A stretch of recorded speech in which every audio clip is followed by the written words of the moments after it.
Esto es Descubriendo, con la certeza en la búsqueda de la verdad.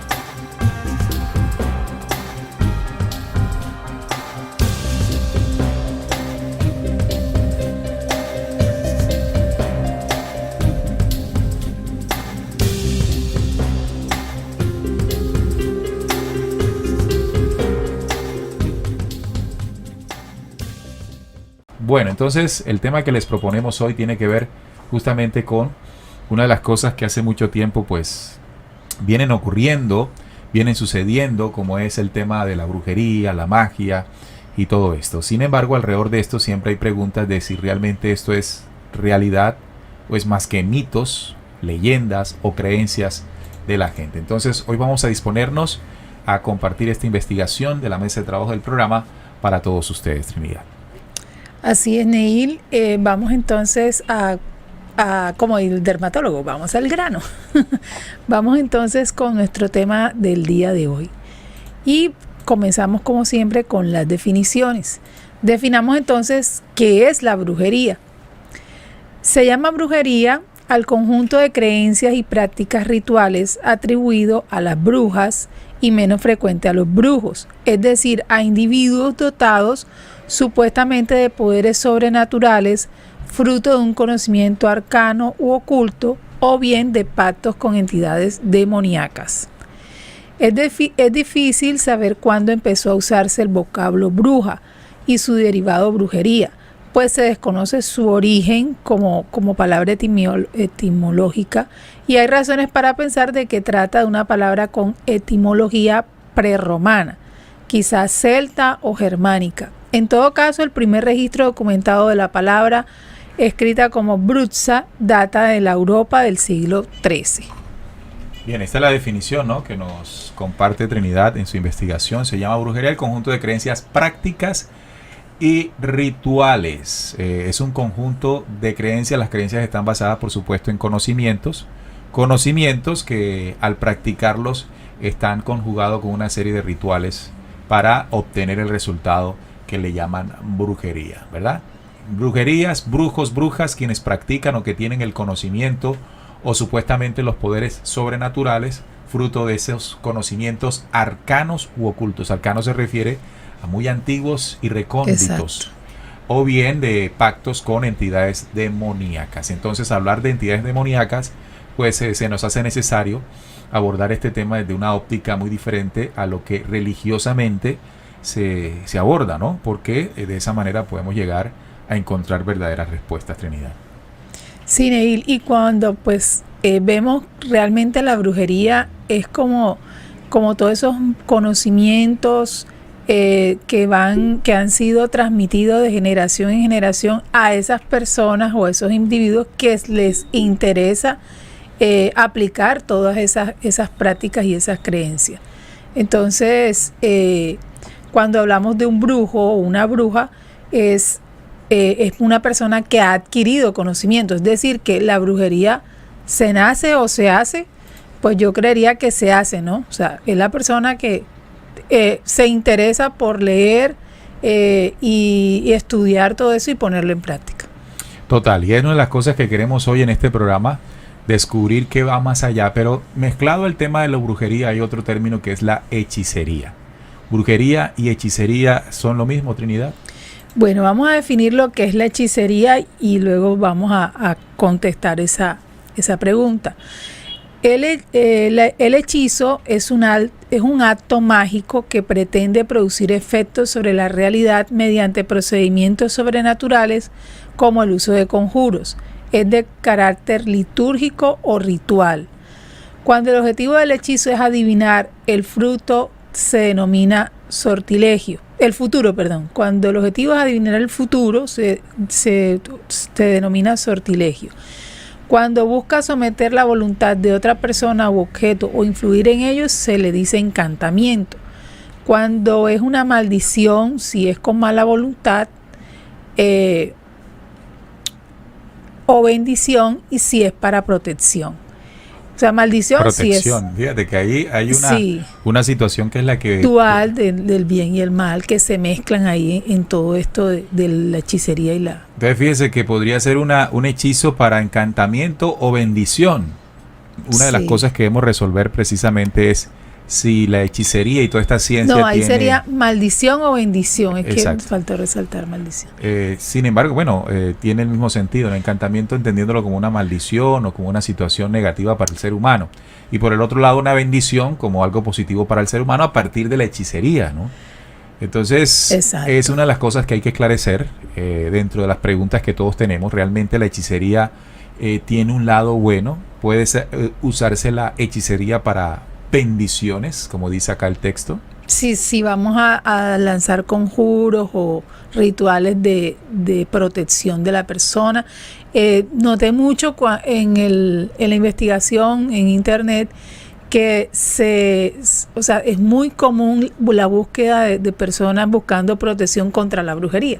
Entonces usan hechicería para protección de todas estas cosas. Entonces se contrarresta Sí, un embrujo con otro un embrujo. encantamiento, con una Ajá, hechicería. Así Ok. es. Es componente sustancial de muchas religiones paganas y también forma parte de algunas religiones monoteístas, mientras que otras como el cristianismo prohíben estrictamente su práctica.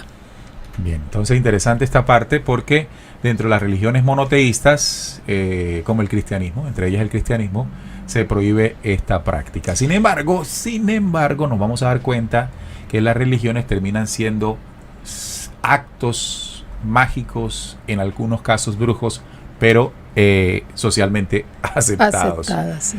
Eso Entonces, es importante. fíjate, hasta ahora ambas aplican procedimientos sobrenaturales, creencias, conjuros para por una persona, ¿no? En la que ella se llama brujo y en esta se llama hechicero. Ahora vamos a ver cuál es la diferencia. Entre un brujo y un hechicero. Bueno. Bueno, pero antes tenemos que Ajá, conocer otro tipo de ¿qué le diríamos? De creencias también. sí, de concepto también que encontramos como sinónimo de brujería. Pero para no confundirnos aquí, vamos a mirar cada una de las diferencias y nos vamos a centrar con la brujería en el transcurso del programa. El otro concepto que se puede confundir es la santería. La santería también se llama culto lucumí o regla de Ifá o regla de lucumí o urisha. Es una religión de la diáspora africana que se desarrolló en Cuba a finales del siglo XIX. Sus creencias derivan directamente de la cultura y la religión yoruba, que en Cuba se sincretizaron con el catolicismo implantado por la monarquía hispánica, así como el espiritismo. La santería es politeísta, es decir, tiene muchos dioses, y gira en torno a deidades llamadas orisha. Entonces, la santería es una religión. Sí, que aparece, como dice aquí, de la diáspora, es decir, de la llegada de los africanos al Caribe, exactamente en Cuba. Recordemos que la mezcla cultural trajo consigo mismo precisamente ciertas creencias, conocimientos o dogmas provenientes de todos los continentes, en este caso del africano. Exacto. Ahora, recordemos que todos los continentes a lo largo del mundo, sobre todo África, Europa y más allá, tuvieron la influencia de ciertos personajes de los que vamos a hablar hoy, que luego ese conocimiento y sabiduría se trasladó desde 1492 a nuestras tierras, ¿verdad? Y comenzó a adoptarse también como parte de nuestro diario vivir. Y entre esto, pues la santería, la hechicería y la brujería. Correcto. Bien. Importante, Neil, recordar que cuando hablamos de una religión, pues se tiene un conjunto de elementos que conforman una religión, que es un libro, un sacerdote, una deidad. bueno, es exacto, una deidad, que en este caso son muchas deidades en la santería. Libros un sagrados. libro sagrado, un sacerdote, unos feligreses, unos rituales. Entonces todo esto se hace en la santería. De hecho, la santería también, digamos, con la santería se hizo un sincretismo. La santería realmente es el sincretismo de las creencias que provinieron de África, de ciertas prácticas africanas, Uh-huh. con el catolicismo traído por los españoles. Entonces, los nativos, para camuflar su adoración que traían, bueno, mejor no los nativos, ¿no? Porque los nativos eran o son los originarios, pero los que venían de por allá, para camuflar sus adoraciones y sus prácticas, pues hicieron un sincretismo. Digamos, los antiguos personajes característicos de estas creencias les colocaron nombres e imágenes de la nueva religión. Entonces, exacto, por eso se llama de que es una mezcla sincrética de cultos africanos con la nueva religión. Y es aceptada, ¿no? O sea, es algo que es aceptado en Cuba. En Cuba. Sí, es habitual, es normal en la isla, ¿no? También en Venezuela, que tiene mucha influencia cubana. Claro. Entonces ya tenemos 3 conceptos: brujería, hechicería y santerismo. Ahora, todo esto, recuerden que las definiciones son buenas para colocarlas como base inicial de los programas, para que en el desarrollo del mismo cada definición nos vaya orientando. Así que ustedes presten atención, porque apenas la introducción. Ahora, cabe hacer, como decías tú, la respuesta luego de las definiciones, en qué diferencias puede haber entre brujas y hechiceras, ¿no? O brujos y hechiceros, porque pues no es algo que solamente sea practicado por hombres o por mujeres, sino indistintamente del sexo. Exacto. Entonces, hay unas diferencias entre la brujería y la hechicería. En la brujería, las brujas o los brujos hacen un pacto con Satán o con el diablo, renuncian a su fe y rinden culto a esta entidad o esta deidad. Entonces, eso que no lo hacen las hechiceras. Las hechiceras simplemente, o los hechiceros, invocan y se sirven del poder demoníaco para realizar sus conjuros, pero no hacen pactos. Estos pactos son individuales, o sea, cada brujo individualmente realiza ese pacto satánico. En la brujería desarrollan su actividad en un ámbito predominantemente rural y habrían sido las principales víctimas de la caza de brujas en los años 1450 y 1750. Mientras que la hechicería ha actuado más a nivel urbano de las ciudades y se ha manejado más como un negocio, o sea, como que estas señoras montan su oficina y ahí atienden a sus clientes. O sea, es como más comercial, mientras que el brujo es más como más pasivo, o sea, no es tan popular. El brujo es más como más íntimo, más oculto. Ambos utilizan la misma ciencia, que es la que vamos a estudiar hoy, la misma, vamos a llamarle así, ciencia, que vendría siendo el conjunto de conocimientos y prácticas que para muchos son consideradas sobrenaturales. Me gustaría hablar del término sobrenatural. Cuando hablamos de sobrenatural, nos estamos refiriendo a algunos hechos, algunas manifestaciones que se salen de lo que cotidianamente vemos, de lo que cotidianamente vivimos. Entonces, en la práctica, en el rito, en el mito, aparecen ciertas expresiones alarmantes, por así decirlo, que se salen y se salen precisamente de lo que cotidianamente salimos. Entonces, a eso le llamamos sobrenatural. Ahora, lo sobrenatural también tiene una explicación. Es decir, de dónde provienen esas fuerzas, por qué se manifiestan y cómo se manifiestan a los ojos de muchos o de pocos, incluso en el planeta, ¿no? Porque no se entiende de alguna manera y profundamente todo esto. Entonces tenemos esas diferencias. La bruja vendría siendo un ser que tiene un pacto más directo, ¿sí? Un pacto más directo, un pacto concreto con la fuerza negativa, porque cuando decimos aquí, pues Satán, evidentemente pues nos queda allí como la sensación de el diablo, el señor con cacho y cola. Pero bueno, nosotros acá hemos hecho investigaciones que nos muestran mucho más allá de lo que es Satán o diablo, pero como una organización. Ya vamos a profundizar en eso. Entonces, un pacto directo, renunciando a su fe y rindiendo un culto exactamente a partir de un ritual de una persona, pues es ya catalogado como un brujo o una bruja. Es una persona que de alguna manera tiene su alma comprometida con esa fuerza negativa. Mientras que la hechicería es una persona que también utiliza las mismas técnicas sin caer o sin llegar a la condición del pacto como tal. Claro, esto no quiere decir que una sea buena y otra sea mala. Aquí lo que dice son los niveles de compromiso. Lo que se está hablando es el de nivel de compromiso, Trinidad. Sí, de hecho podríamos pensar también que en la brujería, pues como existe un pacto que es como una conexión directa con la entidad puede posesar a esta persona y utilizar su cuerpo para hacer todas estas cosas. En cambio, la hechicera, como no tiene ese pacto directo, pues ella coge son los conocimientos, los conjuros, el encantamiento. Estas también se les llamaba celestina, o sea, son como la gitana, que encantan, hacen rituales para el amor, para que le vaya bien en el amor, para que la protección. Entonces la buscan mucho para ese tipo de cosas. Bien, entonces la hechicera tiene una aplicación más de ciudad. Incluso en las ciudades europeas medievales tenían gran actividad, y también en el sentido de las brujas más rural, más de los campos, más de los lugares secretos y ocultos, que desde 1490 a 1750 pues originó algo que se llamó la cacería de brujas. De hecho, hay una ciudad en Bélgica que se llama Brujas. Sí. Solo con eso imagínense usted.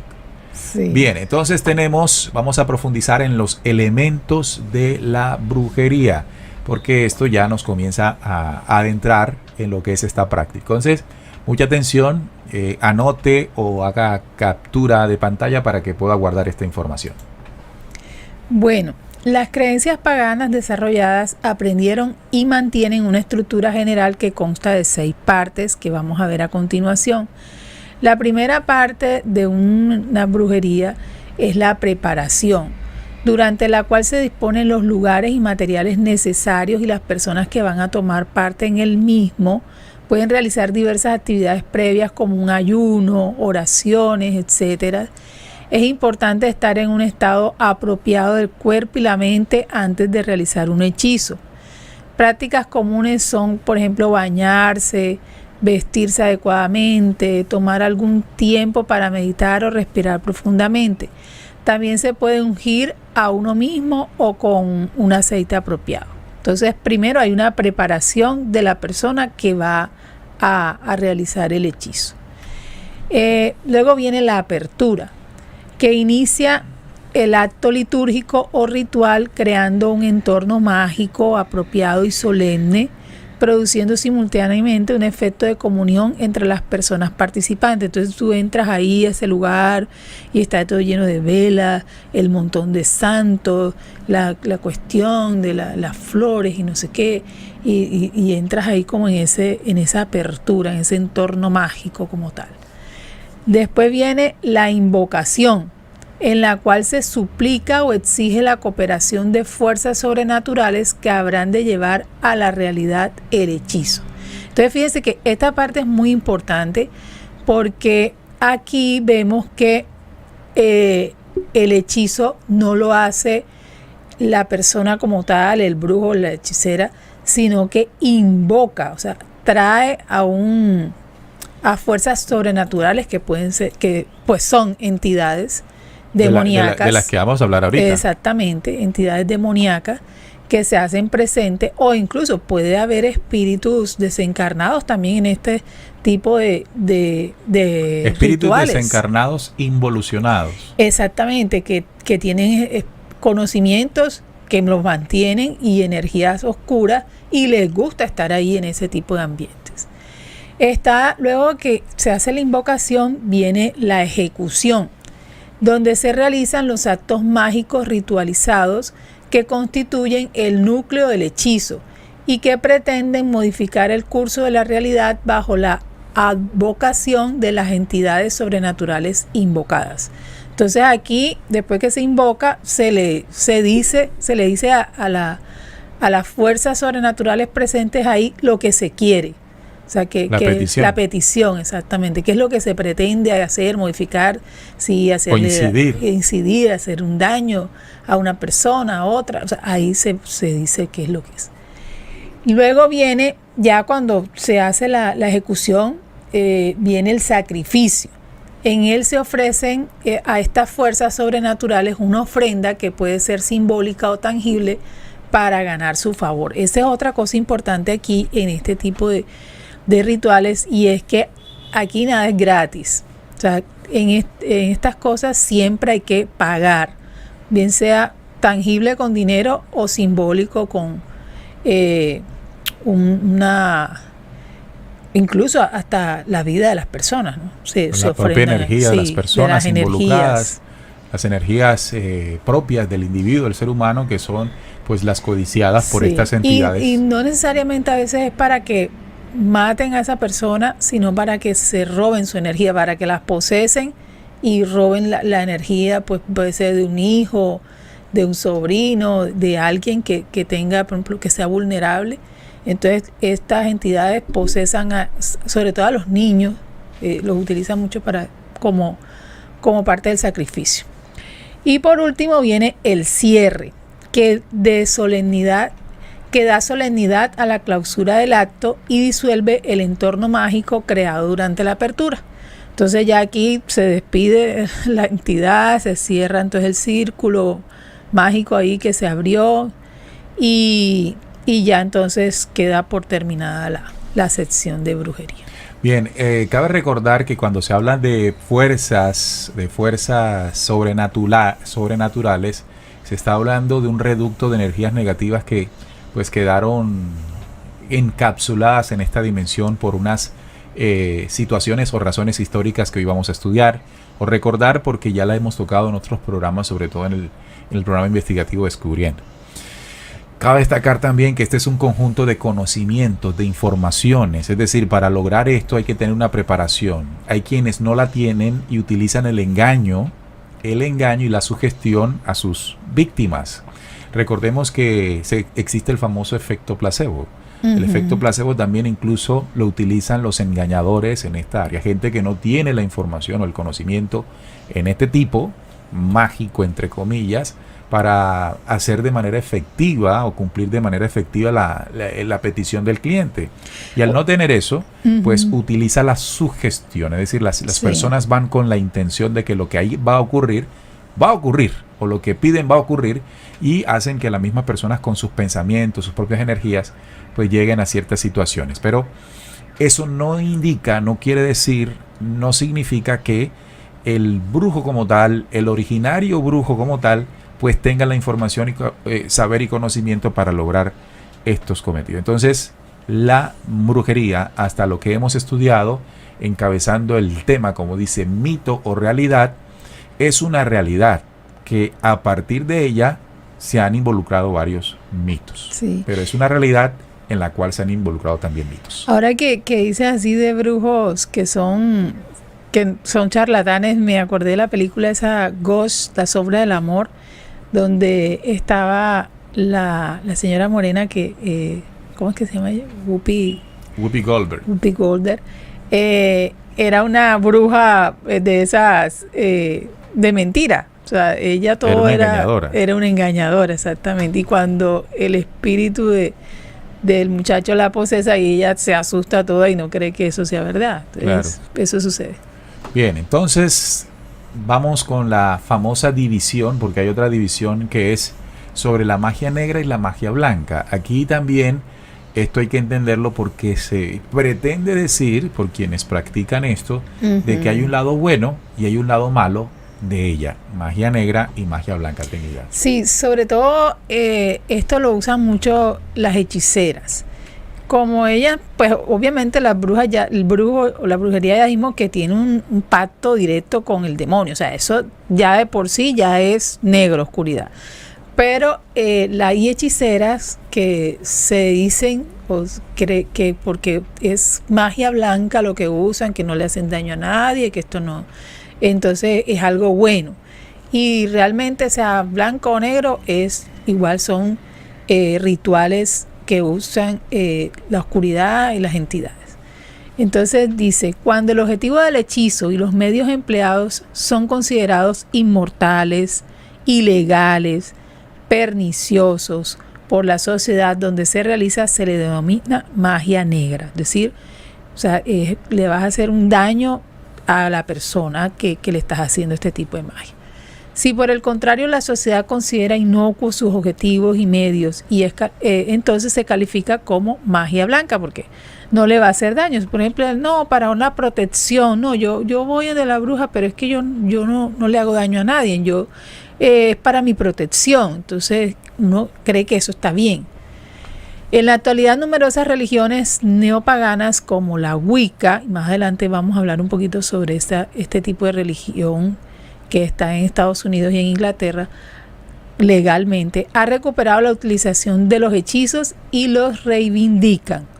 A nivel popular, mucha gente los practica en privado, aunque pertenezcan nominalmente a religiones que los aborrecen, normalmente siguiendo las instrucciones de libros esotéricos o medios similares.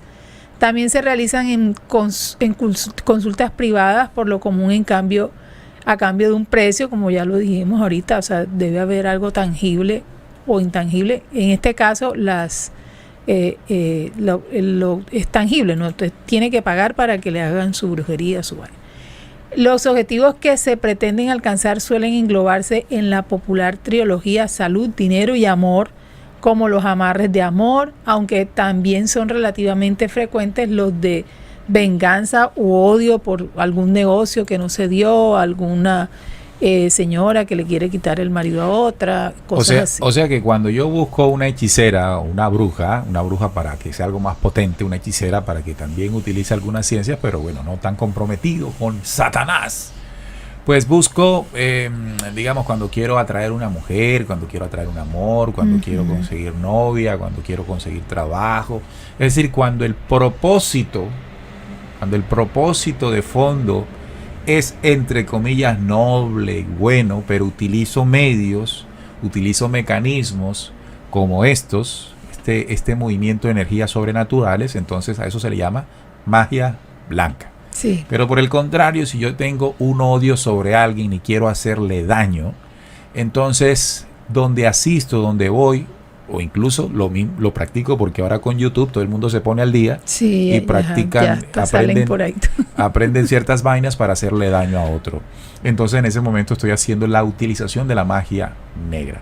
Sin embargo, si ustedes notan, las dos utilizan las mismas energías sobrenaturales. No importa el fin, estás utilizando un medio. Claro. Y recuerden que el fin no debe justificar los medios, porque precisamente una de las premisas de la fuerza negativa controladora es que el fin justifique los medios. Entonces a veces nosotros nos comportamos con base a ese principio, esa premisa. Sí. Como es un fin, yo voy a utilizar el medio, así sea jodido. Claro, o el ojo por ojo, diente por diente, como él me hizo, entonces ahora yo también le voy a hacer. Ok, entonces se hace necesario ahora estudiar de dónde provienen esas energías sobrenaturales. Eso es lo que habitualmente las personas no conocen, el origen. Y si supiésemos el origen, yo estoy muy seguro que más de uno no se atrevería a tocar el tema de las entidades, a pesar de que la Iglesia Católica siempre ha advertido que eso es malo, que eso es del diablo, que te puede robar tu alma, pero es como un sermón, ¿no? Y nosotros ya con los sermones, si no hay una explicación exacta de qué se trata, como que no le paramos bola, ¿no? Es como cuando el papá regaña y regaña, pero no sustenta por qué regaña. Si te sustentan, tú dices, que ya entiendo. ¿De dónde viene eso? ¿Por qué es sobrenatural? ¿De dónde salen esas fuerzas? ¿Qué eso es el pacto con Satán? ¿Quién es Satán? ¿Con quién es que se contactan los brujos? ¿Con quién es que hablan? ¿Con quién es que se amarran o se joden su vida, ¿no? Bien, para eso vamos a hacer esta línea del tiempo, Trinidad. Bueno, vamos a comenzar desde la edad prehistórica. Aquí tenemos la línea pues dividida por edades. Desde los inicios de la prehistoria pues estaban en este planeta Tierra los seres humanos antes de la invasión, cumpliendo con el plan de la luz que venimos a los 7 días de la creación. O sea, antes de todo este tema, antes de que hubiese brujería, que hubiese pactos con Satán, la humanidad vivía sabroso. Sí. Sabroso, en una condición natural, como lo ven en pantalla, en un primer día de creación o primer nivel de ascenso en el que estábamos desarrollando nuestro intelecto y todo bien. Luego, en esa misma prehistoria, cuando hablamos de la prehistoria, nos estamos refiriendo a antes de la historia que nos cuentan, ¿verdad? El concepto de prehistoria es un concepto que se asocia a aquellos tiempos, a aquellas situaciones en que la historia no ha contado, no ha llegado, hasta allá no ha llegado. Bien, pero llega un momento, un tiempo en el que llegan unos visitantes Llegaron esos tipos, en esa prehistoria, los Elohim, o visitantes extraterrenos, llegados de diferentes puntos del universo, entre ellos Draco, Orión, etc. Son de diferentes razas y poseen conocimientos y prácticas oscuras para dañar y destruir. Entonces, en esa prehistoria, los humanos estábamos libremente desarrollándonos. Ninguno de ellos vino a crearnos. Ese es otro cuento chimbo allí que nos están metiendo. Cuando todos estos seres, estos Elohim llegaron, ya nosotros estábamos aquí, sí, señor. Eso es importante. Yo siempre quisiera llamar la atención de ustedes porque cada vez que se hablan de los Elohim o de los Anunnaki, entonces ellos vinieron y aquí no había nada y fueron los que trajeron al ser humano, nada. Estas civilizaciones negativas a su llegada encontraron una raza humana inicial, existente, primaria, sí. existente, si bien no con un desarrollo, pero existente. Otra cosa es la manipulación que nos han hecho a lo que ya existía, ¿no? A nuestros cuerpos, todo el avance ese genético que ellos traían y que nos quitan y nos ponen cosas, pero ya existíamos aquí, los seres humanos ya estaban aquí. Ya antes habíamos sido traídos por Sí. unas civilizaciones gestoras de vida, pero ese no es el tema. Vamos hablando de la llegada en esa prehistoria de unos seres que a partir de allí se constituyen como los antecesores de la fuerza que habitualmente la gente le llama Satanás, diablo y tal. Sí. La serpiente. ¿Y sabe por qué se llama la serpiente? Se llama la serpiente porque vienen de una constelación que se llama la constelación de la serpiente. Exactamente así. Otra cosa importante, en esta parte de la historia como tal, estos Elohim estaban corpóreamente aquí en este planeta, así como ustedes los ven con esas figuras horribles de reptiles, de cabezas grandes, deformes. Ellos estaban aquí, así llegaron en sus naves espaciales, se montaron aquí en este planeta y lo peor que hicieron fue que se hicieron pasar por Dios o dioses. Entonces eran un montón de dioses, por eso hay tantas deidades que hablan del paganismo, porque es antes de que existiera el cristianismo con una sola deidad, un solo Dios, existían muchos dioses y eran las religiones paganas. Entonces todo eso lo montaron ellos aquí. Bien, entonces importante, no significa que hoy no estén todavía corpóreamente o corporalmente, sino que en aquel entonces, en esa prehistoria, como lo ven aquí, era mucho mayor su presencia, Sí. ¿verdad?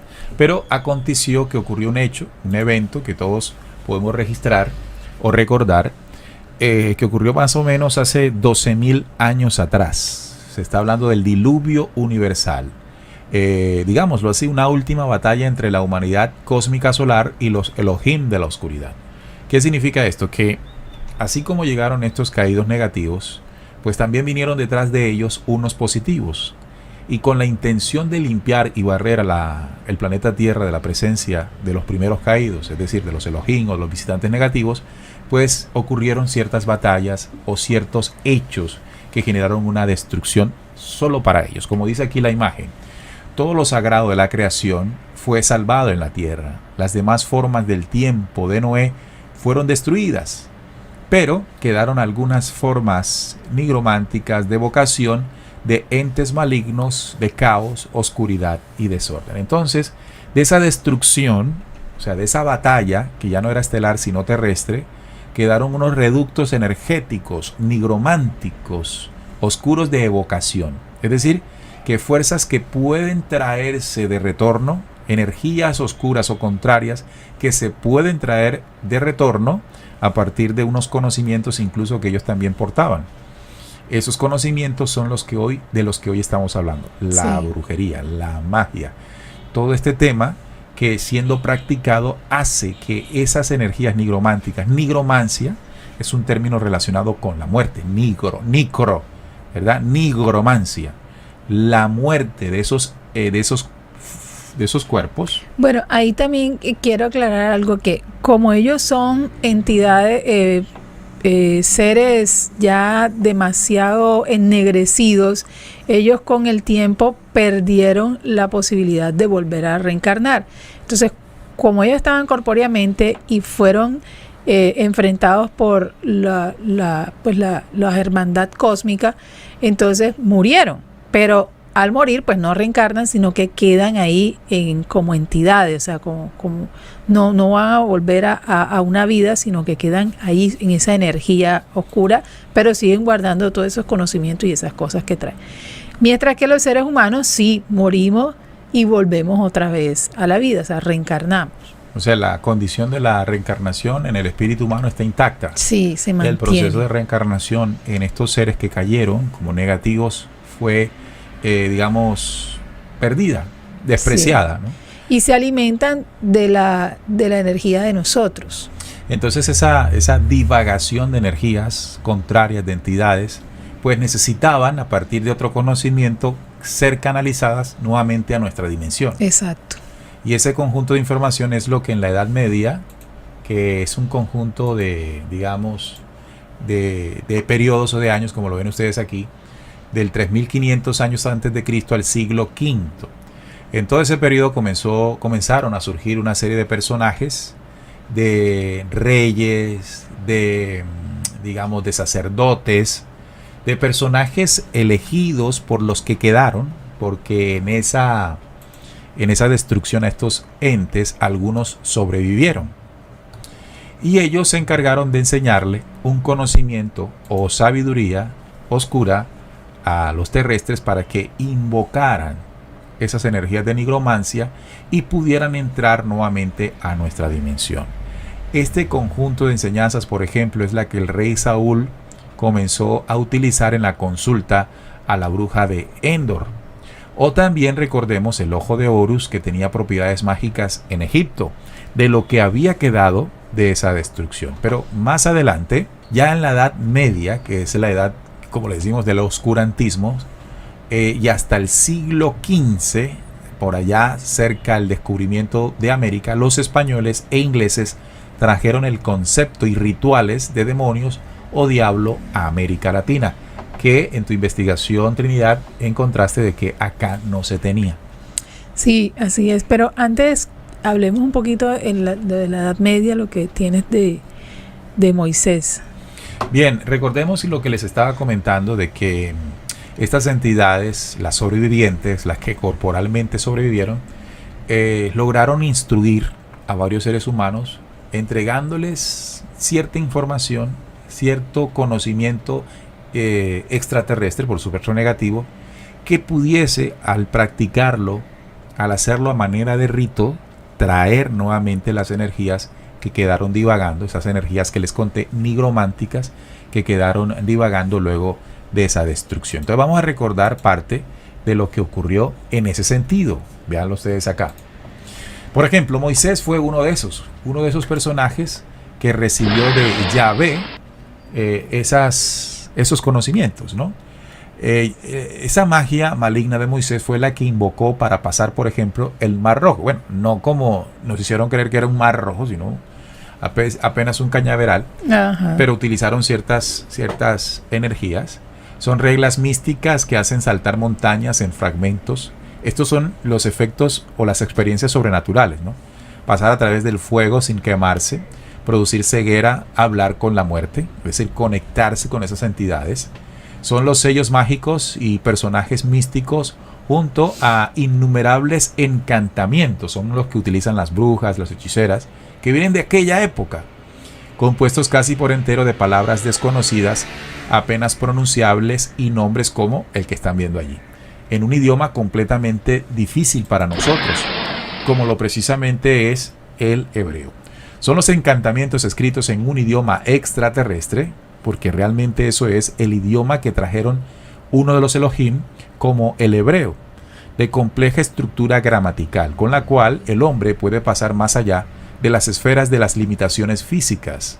Puede invocar espíritus para que cumplan sus órdenes, y esto es brujería, y aprender todos los misterios del tiempo y el espacio. Son las fuerzas que perturban los elementales, esto lo pueden hacer también los chamanes, y campos de energía misteriosa, y enlazan las mentes de los hombres separándolos del tiempo. Los secretos interiores les llaman ellos, de los altos iniciados del ocultismo. Entonces, aquí aparece no solamente el concepto de la brujería como tal, sino que también aparece pues otras ciencias que no son consideradas como brujería, pero sí como ocultistas. Ocultista se refiere a una serie de conjuntos de información, conocimientos y situaciones que no conoce el común de las personas.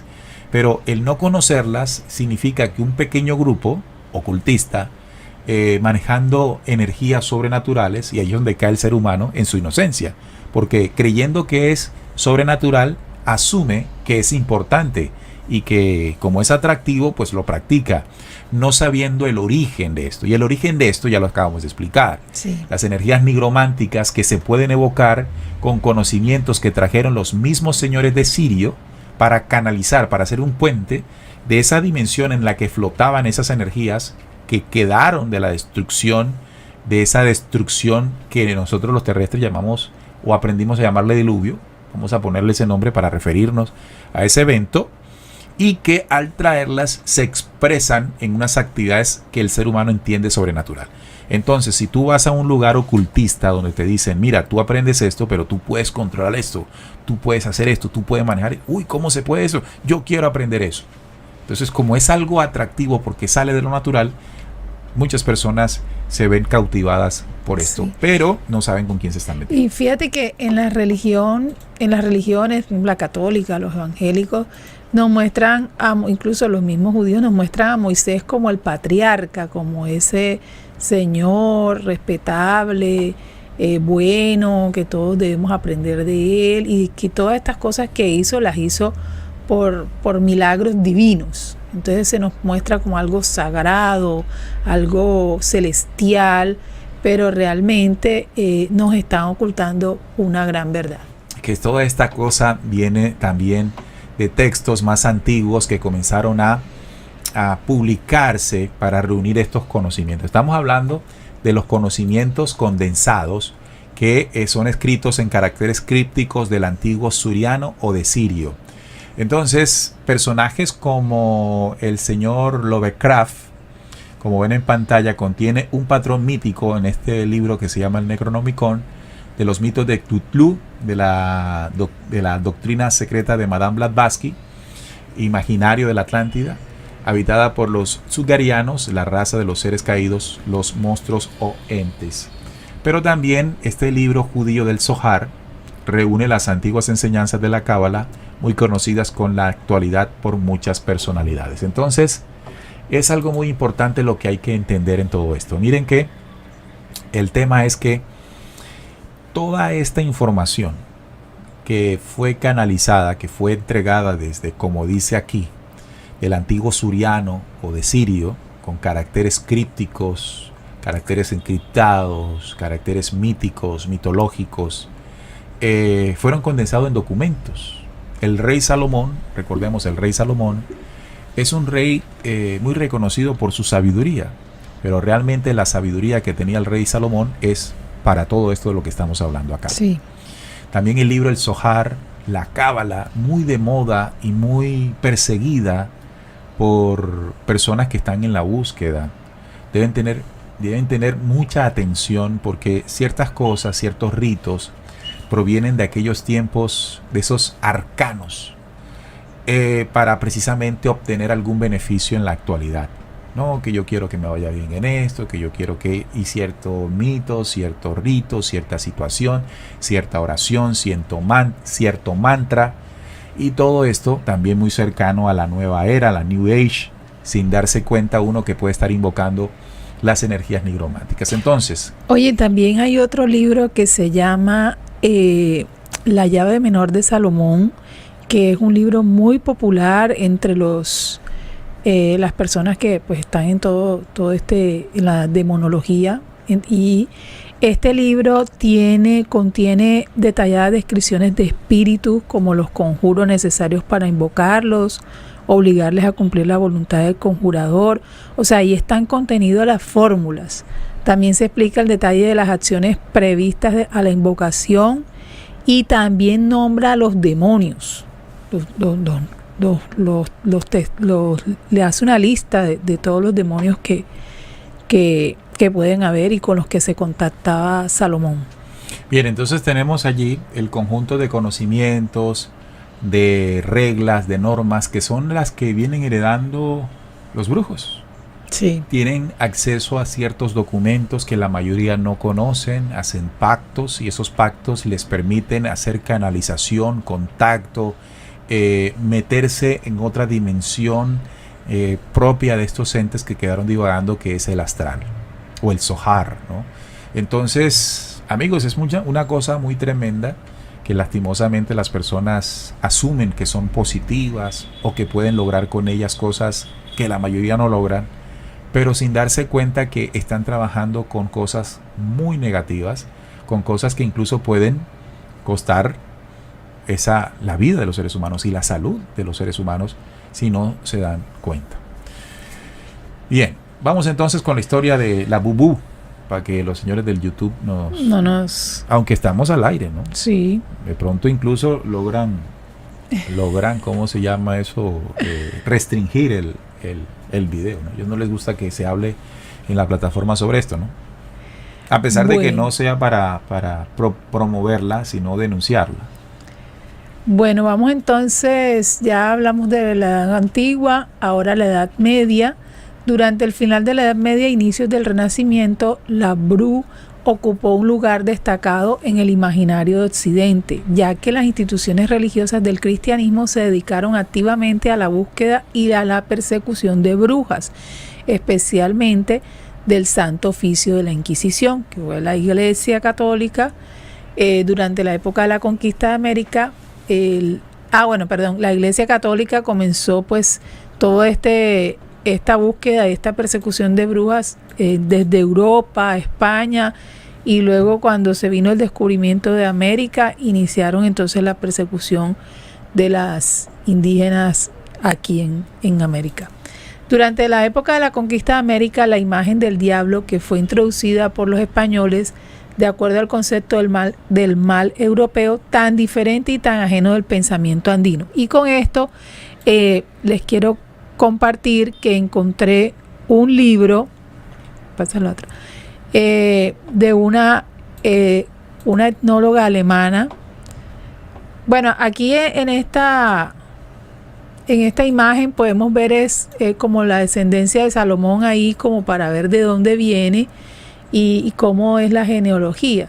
Entonces miren ahí ustedes, David es el padre de Salomón, pero David tuvo un montón de esposas. Miren, Mical, no sé. Estas son las oficiales, porque además de eso habían las concubinas. Sí, estaban las concubinas. El Señor tuvo un montón de hijos. Uno de ellos fue Salomón, que fue el que tuvo pues este contacto pues con los extraterrestres. Y que digamos como David Bisbal. Bulería. Bulería, para que no se ponga rabioso por allá en YouTube. Bulería, bueno, eso está buena. Bulería. Entonces vamos a hablar hoy de la bulería. De la bulería. Ya, ¿ustedes entienden? A ver. Bueno, pasemos entonces para ya ir a la parte la anterior. A la parte que esta parte me pareció, la siguiente por favor. Ahí, déjala ahí. Me pareció súper interesante porque al revisar la bibliografía etnográfica del libro El mal y sus representaciones en las religiones latinoamericanas de una alemana que se llama Iris Gareis, se encuentra que en este libro ella encontró de mucha investigación que ella hizo, que las nociones del bien y el mal no existen en todas las culturas, o si existen no son idénticas a los conceptos europeos. En la población andina de la época de la conquista española, antes de la llegada de los europeos, no existía una división entre el bien y el mal en las sociedades indígenas. Sobre todo no había una contextualización del mal en la figura del diablo. Y a mí esto me pareció sumamente importante porque estos pueblos que estaban acá en América parece ser que eran pueblos que se mantuvieron como lo vimos en los seres humanos prehistóricos, ¿no? O sea, se mantuvieron sanos, no había llegado la invasión extraterrena oscura a esa población y parece que no llegó. Entonces, los que llegaron fueron los seres humanos españoles que ya venían con sus brujerías, con su demonio, con sus cosas, y ellos fueron quienes les enseñaron a los indígenas este concepto de la figura del bien y el mal. Y el bien y el mal existía como como algo de que un ser humano le puede hacer daño a otro, pero no tenía nada que ver con entidades. Esta personificación del mal tan solo fue introducida por los españoles, pero con el tiempo el diablo logró ocupar un lugar en el imaginario indígena, ya que esta figura en cierta manera resumía las contradicciones y discrepancias entre las visiones españolas y la indígena del otro. La familiaridad de los españoles de esta época con el demonio como representación del mal les hizo interpretar el mundo sobrenatural a los pueblos americanos como una especie de emanación de la corte infernal. En las fuentes históricas, las deidades veneradas por los indígenas son indistintamente identificadas con el diablo de la tradición judeocristiana. Entonces ellos veían a esas deidades que los indígenas veneraban como demonios y por eso los atacaban, los mataban, o sea, los españoles a los indígenas. Mientras que la ideología andina es de naturaleza comunitaria, y fíjense que esto también me pareció muy importante, la visión europea resalta el papel del individuo, es muy individualista, mientras que la comunidad indígena era muy de comunidad. Esta diferencia se pone de relieve claramente en las ideas sobre el pacto que hacen los brujos con el diablo, porque recordemos que el pacto es individual, mientras que acá en las costumbres indígenas, andinas, pues todo era como un colectivo. Bueno, muy bien. Entonces, en la Edad Moderna ya viene del siglo XV al siglo XVIII, que se caracteriza por la Inquisición o la cacería de brujas. Entonces, aquí comienzan desde Europa, luego España y posteriormente acá en América, que también vivimos eso. En la edad contemporánea, aquí en la Edad Moderna fue matando brujas a tutiplén. Ahorita más adelante vamos a ver unos datos estadísticos de cuántas mujeres murieron por eso. En la edad contemporánea, que va del siglo XVIII al siglo XXI, están los cuentos de hadas. Entonces ya, fíjense que la brujería pasó de esa persecución de brujas, o sea, eso quedó como guardado ahí, como oculto. Obvio, nadie quería decir que era brujo porque lo mataban. Entonces todo quedó como muy oculto, como muy escondido. Y fueron los cuentos, el folclore, entonces que los carnavales, los ritos, pero ya a nivel como más de cultural. Pero paralelo a eso, se creó el neopaganismo, o sea, se inició el neopaganismo a través de cultos como la Wicca, que aquí ya les dije que al principio la mencionamos. La Wicca es una religión aceptada por los Estados Unidos e Inglaterra, es oficial en esos países, y ellos lo que hacen ahí es enseñar a las personas a hacer brujería. O sea, utilizan todos esos conocimientos que acabamos de mencionar a través de esta religión que se llama Wicca. Igual tienen unos sacerdotes, unas sacerdotisas, tienen todo eso. Es súper formal y está legalmente en estos países y es aceptado. Entonces es como contradictorio, ¿verdad? O sea, por un lado, pues persiguieron a todas estas brujas, a todas estas religiones paganas y eso, y por otro lado, otras fueron oficialmente aceptadas. Entonces ahí hay como algo que no encaja muy bien. Y bueno, en la actualidad, pues, ¿qué tenemos? Los judíos que quieren construir el tercer templo de Salomón. Ya sabemos que hay programas como el de Descubriendo, Flecha Antigua, donde nos explican toda esta parte. Si queremos profundizar más allá. Y también está algo muy novedoso y como de actualidad, que es la apertura de nuevas y desconocidas dimensiones a través del CERN. Que es un laboratorio donde... De aceleración de partículas. Exactamente. Entonces... La aceleración de las partículas puede crear, ya están siendo esto cuestionado por algunos científicos que no están muy a favor de esto, porque entienden que se pueden estar abriendo portales dimensionales que no sabemos qué hay de allá para acá y de aquí para allá. Pero se dice, entendiendo estas investigaciones, que al final lo que se quiere es crear un boquete, un hueco, un tubo dimensional para que entidades que están en otras dimensiones o los que quedaron por allá en otras dimensiones de los caídos que hablamos ahorita, encuentren la oportunidad de llegar en la reconstrucción del tercer templo. Entonces, esa historia de la bulería. Sí. Bulería. Entonces aquí podemos verlo con más detalle. Dice, en la Edad Moderna, acusadas de herejía, pactos demoníacos y prácticas de las artes oscuras, la adivinación, la necromancia, muchas mujeres a lo largo de Europa y América fueron sometidas a torturas, ejecuciones públicas, como quemarlas vivas en una hoguera. Eso tenía que ser algo tremendo. Se estima que solamente en el sur de Alemania murieron quemadas unas 3.230 brú entre 1560 y 1670.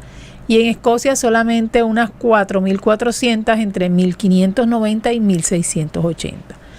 La cacería de brú inició en el siglo XVIII y sus momentos más frenéticos fueron el siglo XVI y XVIII.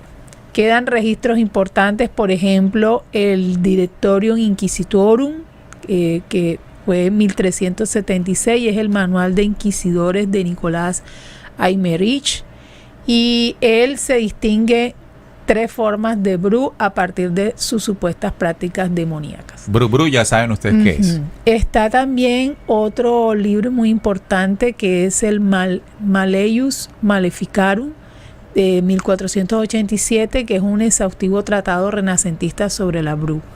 Y está el de Monaminie de Soricier, de 1580, del francés Jean Boudin.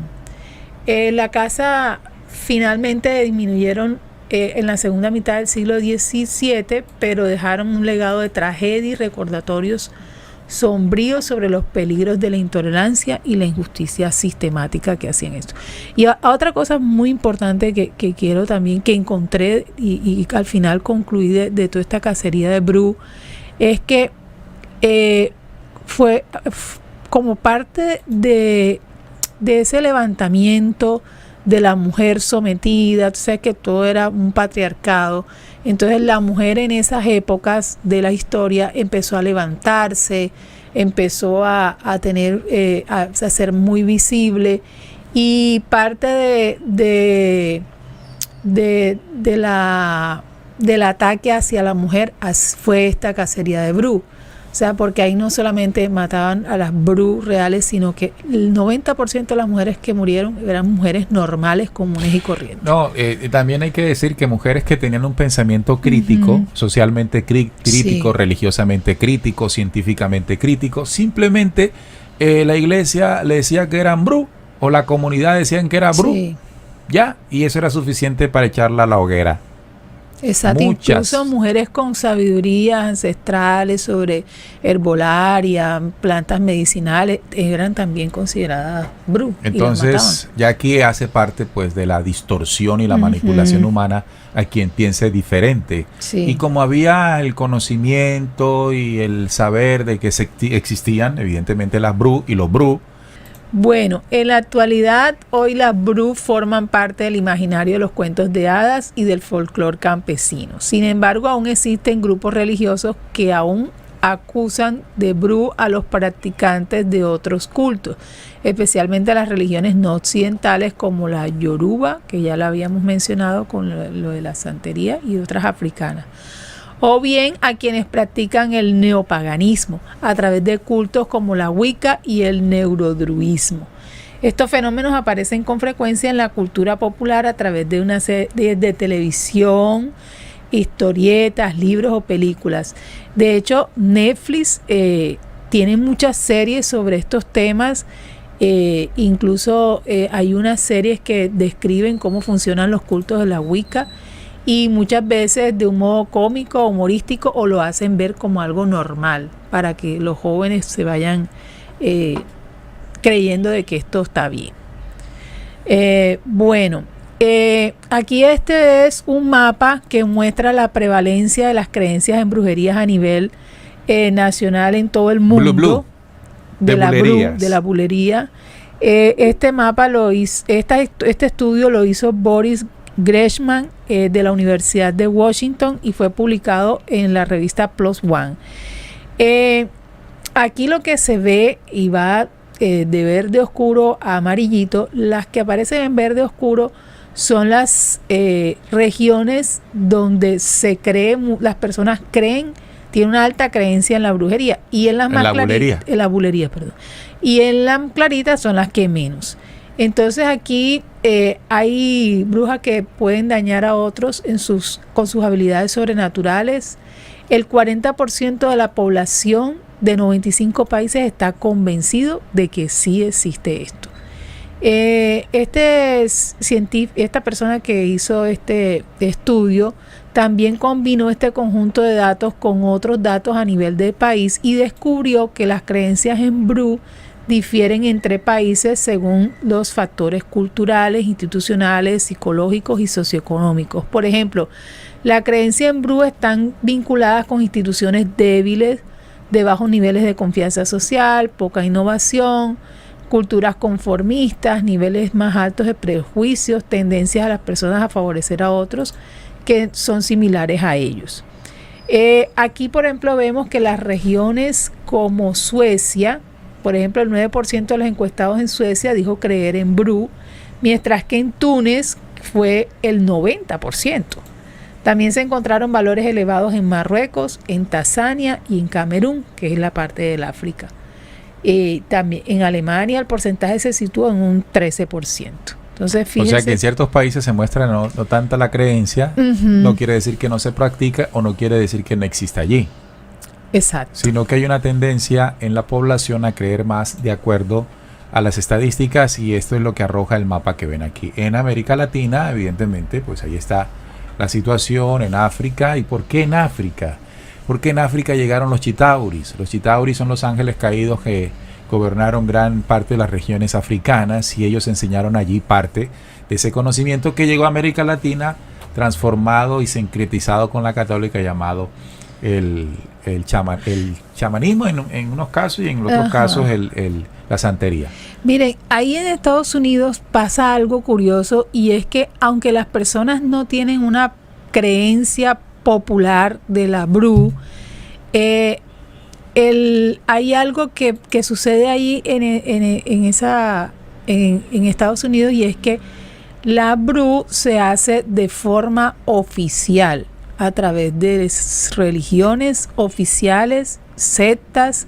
Entonces son consideradas como y son de una élite, o sea, no es personas de bajos recursos los que practican ese tipo de conocimientos, sino gente de élite, de mucho dinero, de muchos conocimientos, acostumbran a hacer ese tipo de sectas, y ya eso se ha hablado también acá en los programas de Descubriendo, o sea, que cómo es que ellos están acostumbrados a ver la Bru.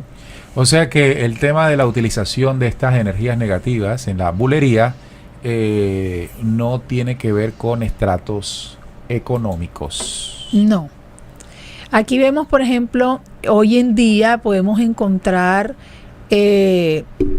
muchas imágenes como la que vemos aquí del tipo ahí dormido, aterrorizado porque le aparece una entidad, un demonio, entonces me están haciendo brujería, el miedo, el temor. También podemos encontrar noticias como el eclipse que pasó hace poco, pues cuánto ruido no se hizo alrededor del eclipse, que iba a pasar, los rituales que íbamos a tener con el eclipse, que si nos íbamos a exponer, que si no, y todo el mundo hizo pura pendejada, sí, para llamar. Exacto. Y está también lo del SER, que ya lo habíamos mencionado, que es una organización intergubernamental que opera en un laboratorio de física de partículas más grande del mundo, ubicado en Meirin, en Ginebra. Está compuesto por 23 estados de allá de Europa, y Israel fue admitido en el 2013 particularmente como único miembro de pleno derecho no europeo, como siempre dándole ciertos privilegios y tiene los riesgos que ya les mencionamos. Ahora, ¿cómo nos vamos a proteger de la brulería? Bueno, hemos hablado en programas anteriores sobre el cascarón electrónico que están viendo ahí en la imagen, viendo en la pantalla, que es una líneas de frecuencia y energía que sobrepasan la piel del ser humano y que actúan a manera de protección energética.